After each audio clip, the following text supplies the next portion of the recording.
Shalom, devosi Mazmur 116 ayat 1-19 demikian firman Tuhan. Aku mengasihi Tuhan sebab Ia mendengarkan suaraku dan permohonanku. Sebab Ia menyendengkan telinganya kepadaku, maka seumur hidupku aku akan berseru kepadanya. Tali-tali maut telah meliliti aku, dan kegentaran terhadap dunia orang mati menimpa aku. Aku mengalami kesesakan dan kedukaan. Tetapi aku menyerukan nama Tuhan. Ya Tuhan, luputkanlah kiranya aku. Tuhan adalah pengasih dan adil, Allah kita penyayang. Tuhan memelihara orang-orang sederhana. Aku sudah lemah, tetapi diselamatkannya aku. Kembalilah tenang, hai jiwaku, sebab Tuhan telah berbuat baik kepadamu. Ya, Engkau telah meluputkan aku daripada maut, dan mataku daripada air mata, dan kakiku daripada tersandung. Aku boleh berjalan di hadapan Tuhan di negeri orang-orang hidup. Aku percaya sekalipun aku berkata, aku ini sangat tertindas. Aku ini berkata dalam kebingunganku, semua manusia pembohong. Bagaimana akan kubalas kepada Tuhan segala kebajikannya kepadaku? Aku akan mengangkat piala keselamatan dan akan menyerukan nama Tuhan, akan membayar nazarku kepada Tuhan di depan seluruh umatnya. Berharga di mata Tuhan kematian semua orang yang dikasihinya. Ya Tuhan, aku hambamu, anak dari hambamu perempuan. Engkau telah membuka ikatan-ikatanku. Aku akan mempersembahkan korban syukur kepadamu dan akan menyerukan nama Tuhan. Aku membayar nazarku kepada Tuhan di depan seluruh umatnya, di pelataran rumah Tuhan, di tengah-tengahmu, ya Yerusalem. Haleluya. Apakah kita pernah mengalami keadaan seolah-olah kita akan mati? Bagaimana kita menghadapinya? Apakah seperti orang yang tidak memiliki pengharapan? Kita dapat menghadapinya sebagai orang percaya atau tidak?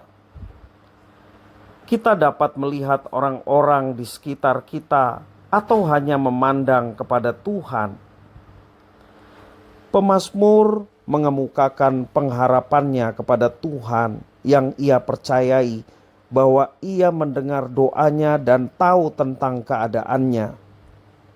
Kemudian ia menyatakan apa yang dipercayainya tentang sifat Allah yang pengasih, Allah yang adil dan pemelihara. Pemazmur juga menyampaikan apa yang telah ia perbuat, juga sebagai dasar bagi dia untuk percaya kepada Tuhan. Pemazmur tidak menaruh pengharapannya pada manusia, karena baginya semua manusia pembohong. Ia hanya percaya dan berharap kepada Tuhan. Karena itu, ia berusaha menyenangkan hati Tuhan. Bagi pemazmur, walau seandainya ia harus mengalami kematian karena Tuhan tidak meluputkannya dari maut, ia tetap mempercayai bahwa kematiannya itu juga adalah kehendak Tuhan dan sesuatu yang berharga di mata Tuhan.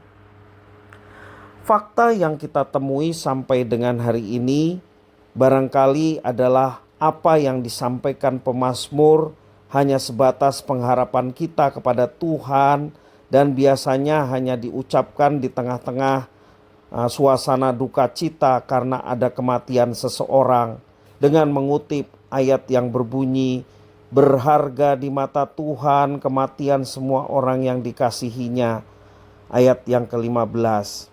Kita tidak mau mengalami semua yang dinyatakan pemazmur karena kita sudah melupakan apa yang telah Tuhan perbuat, yaitu datang bagi kita melalui Yesus Kristus. Akibatnya kita masih mencari pertolongan manusia lebih daripada pertolongan Tuhan. Kita tidak mau menghamba dan tulus memuji Tuhan. Dan firman Tuhan hari ini menuntun kita dalam merespon kasih Tuhan yang memandang kita sebagai pribadi yang berharga. Kita ditantang untuk lebih mempercayainya dengan apa yang telah dan sedang dan Ia akan lakukan bagi kita sampai kita bertemu kembali dengannya. Penyertaan Tuhan dari masa ke masa sudah seharusnya menjadikan pengenalan kita akan Tuhan semakin bertambah-tambah. Tuhan yang baik, penuh kasih dan memelihara kita, itulah yang menjadi pegangan untuk kita menjalani kehidupan. Sehingga berbagai macam musim kehidupan yang kita alami, kita dapat lalui oleh karena penyertaan Tuhan yang sungguh nyata kita alami dari hari ke hari, dari waktu ke waktu. Puji Tuhan. Tuhan Yesus memberkati.